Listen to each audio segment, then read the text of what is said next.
wie sagt man, Krankscheiße? I know. I was actually proposing that we would do that interview in German, because you lived in Germany for a while. What? I did. I lived in Garmisch for about 8 years when I was a child, and I moved back to the United States when I was about 15. Wow. And you still kept a little bit of the German, or you picked it up after? A bisschen, yeah. I kept a little bit. You know, it's learning it as early as a kid.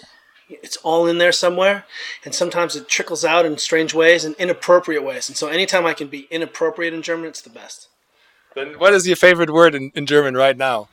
Well, it was my wife. She was the Krankscheiße, like sick, right? Because the idea is, anytime at home we have some friends who speak German, and anytime we can take German and turn it into a really bad surfer accent, like "Was ist los, Hund?"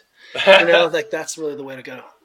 Awesome. And I heard you're actually staying for a little bit and going. Oh yeah, my family we love Southern Germany. We've hired a house there. We have a little teaching in Europe, but there are very few places on earth where you can turn your kids loose on bikes and you can run around. And you know, my wife and I know we're on vacation when we do an activity, hike, ski, bike, something, and train in one day. And we seem to be doing 3 or 4 activities a day. So like, we're just the happiest selves. And we have richtige Semmeln, and like, come on, it's all there. It's all coming back. This place is the best. So I guess you're not on a ketogenic or paleo diet while you're here. Why would you do that? When you have the bread that we have, full corn bread, it's so good. No, it's so different. Yeah, it's very different. Yeah.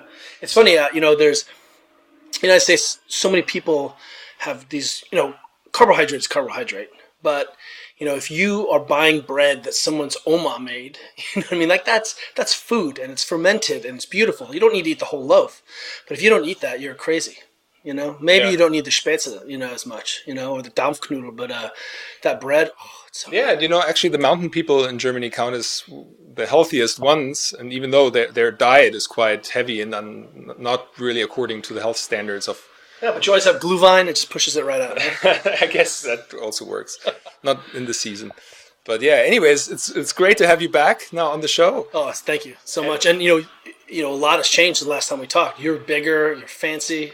I mean, you were famous before, but now like people are like, "Hey, hold my camera and take my picture with Max," which is so great, so good. I'm happy. Actually, that was an exception, and I was like, "Yes, okay, scored that."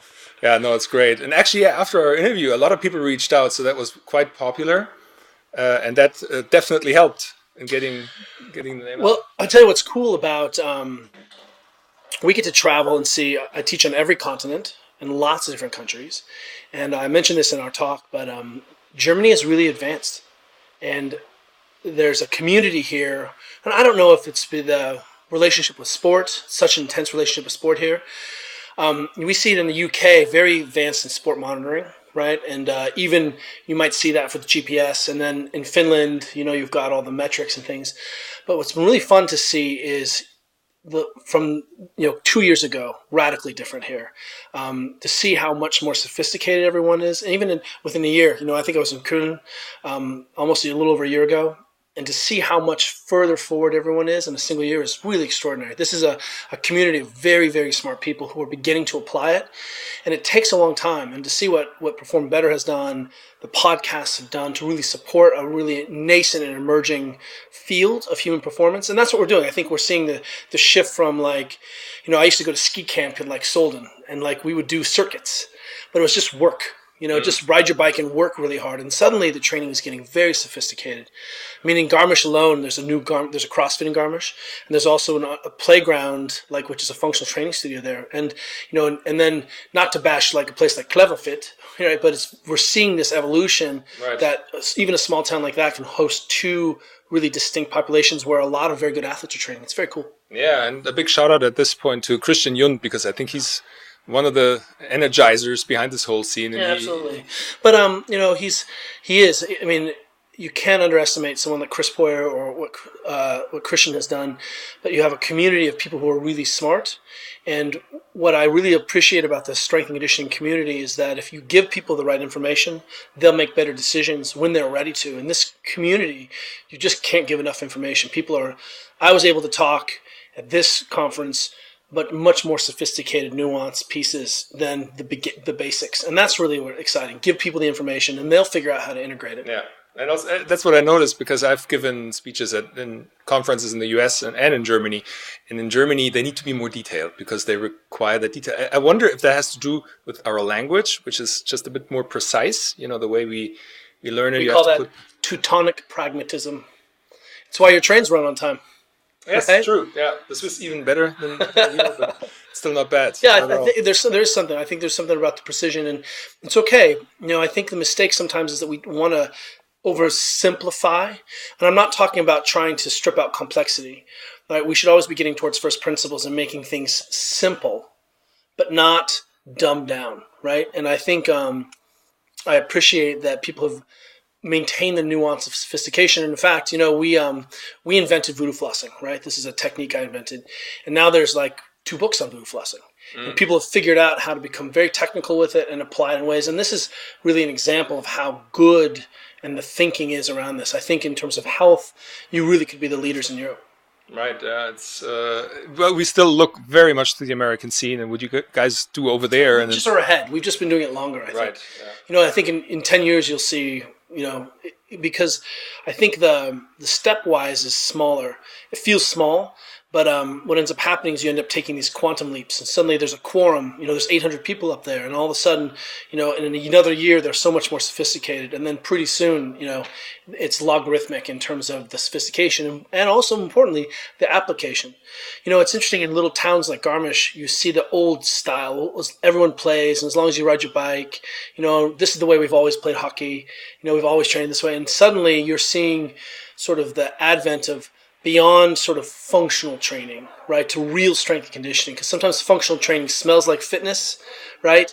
But it's a lot of silliness. It's a lot of dancing around and not really. But suddenly you're seeing really, really sophisticated strength and conditioning. And it's not an accident that Mark Verstegen and Exos is here and their work with the national team. And I think it's those kinds of serious people doing serious work. Something people are like, oh, I can do that too. And it's you just have to give people a model.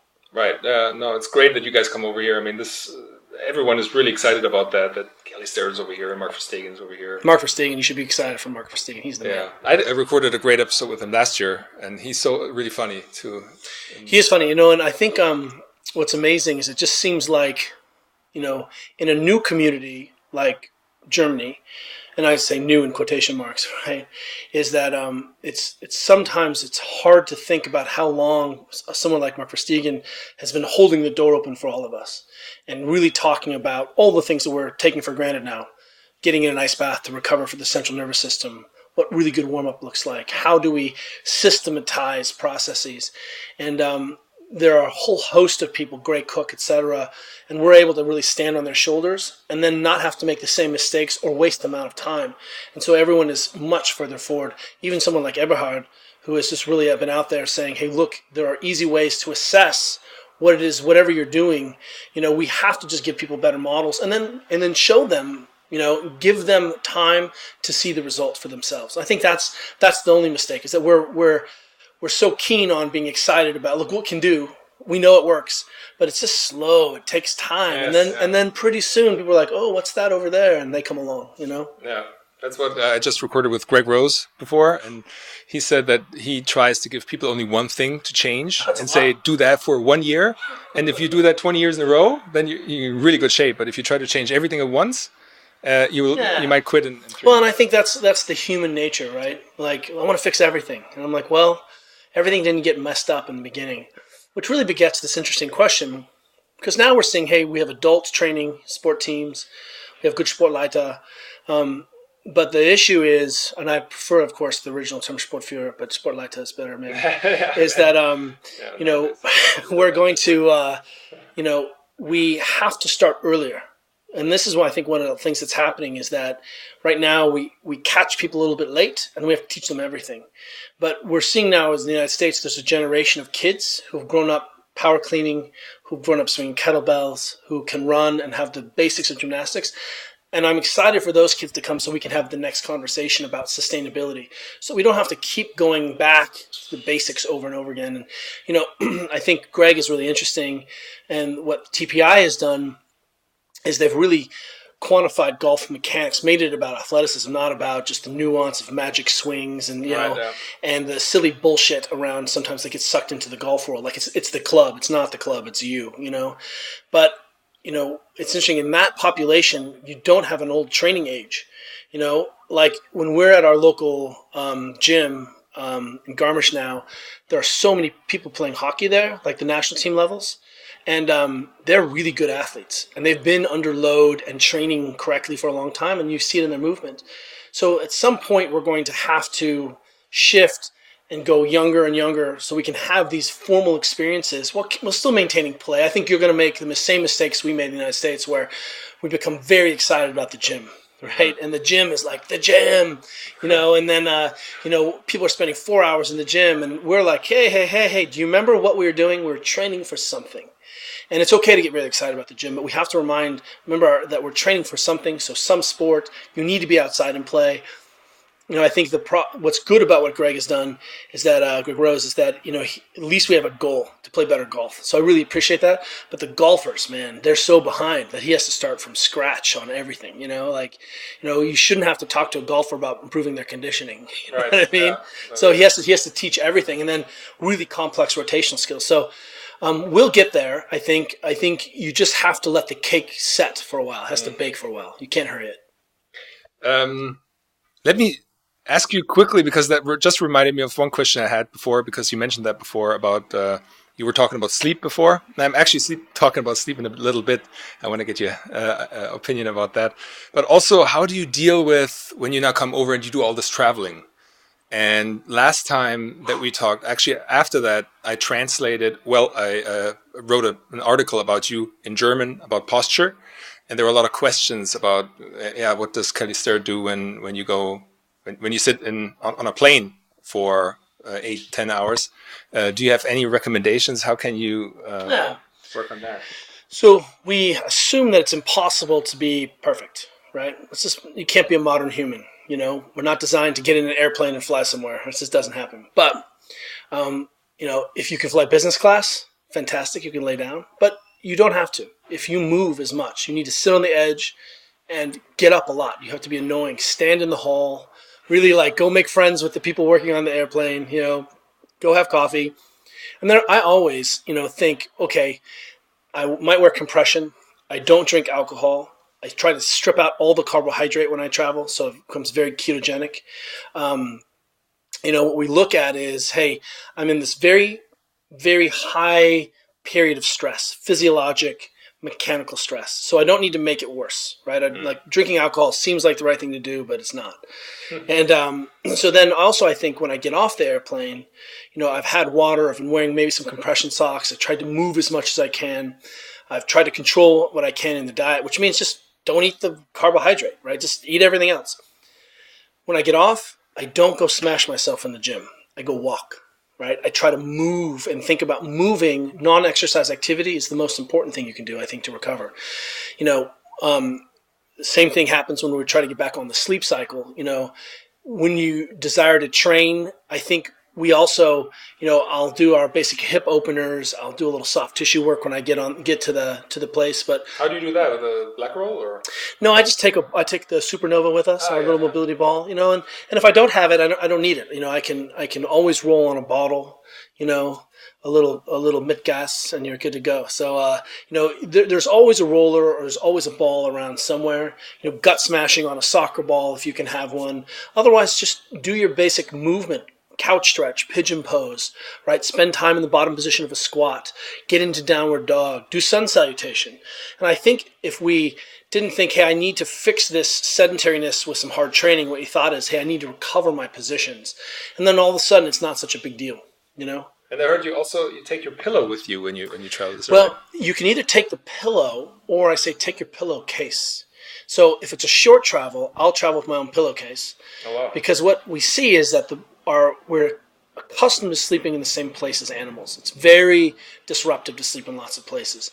So when you find yourself in a strange hotel, for example, like we're here for a month, my pillow now smells like me, right?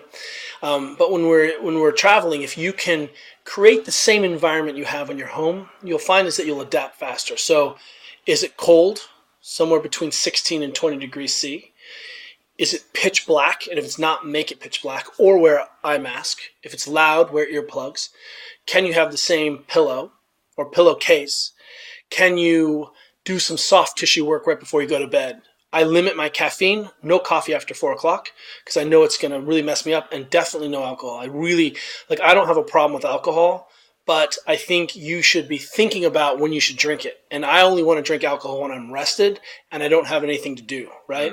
Even, people are like, it's just a beer. I'm like, that beer is going to mess up your sleep. And if that's important to you because I have to get somewhere and perform, then that's a problem. And that performance may not be sport. It may just be, speaking or being functional. So, I think your REM sleep, alcohol does, as well as it just disrupts everything. And it's very cardiac irritating. When we show a couple drinks and the effects with our athletes 4 days later, they're like, oh my God, it messes up you can track this with Omega Wave. So, but again, basics. So how can I think about accumulating enough movement? So if you, for example, I'm not big on activity trackers. I think people are counting too many things, but agreed. It really does help to recognize that you haven't moved very much. And so if you've gone to the airport and to the hotel, you've probably moved 2,000 steps, which is not enough. You're just not designed to not move. You're designed to move more.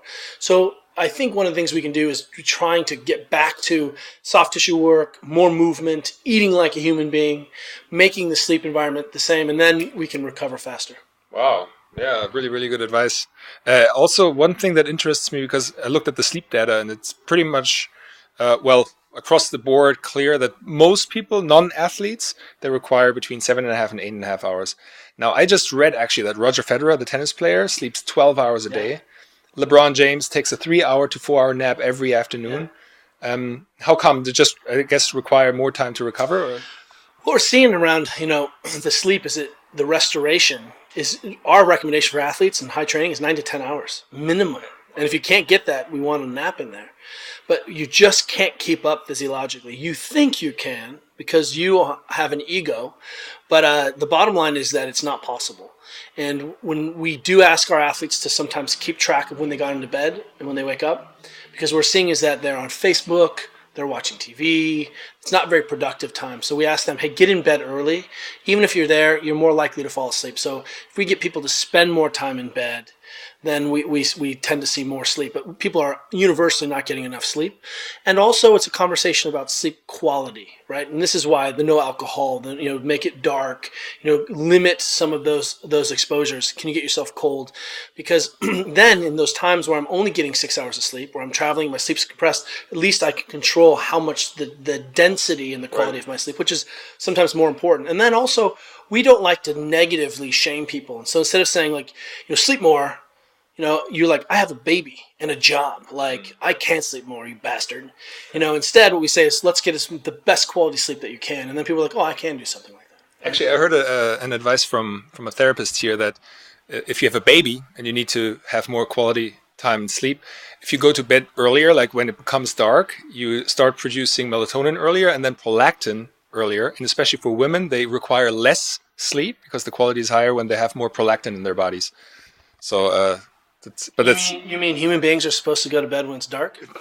Well, I assume that, for our generation, this is something very new. This is one of the things that it seems so obvious, but, I think, you can go too far. I think you can walk around with those crazy glasses on and, not be a human being. I have to wear them now.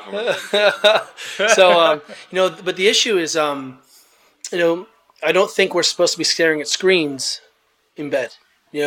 Our model is no phones in the bedroom. No technology, no TV in the bedroom. Yeah.